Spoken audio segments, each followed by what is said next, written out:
Hop, demak y baravar x darajasi x dan hosillanishni o'rganamiz. Tenglik tarafini ham lnlab yuboraman. Shunda bu yoq ln y bo'ladi, bu yoq ln x darajasi x.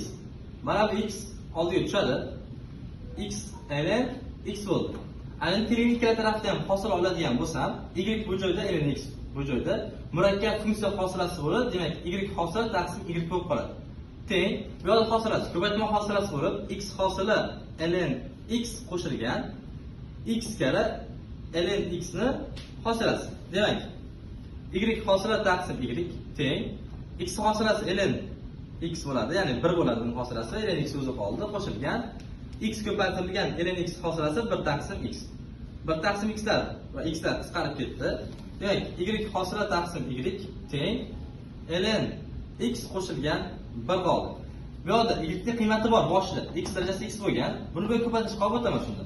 Y hosila teng bo'ladi, y bu yerga o'tdi, ya'ni x darajasida x va ln x plus 1.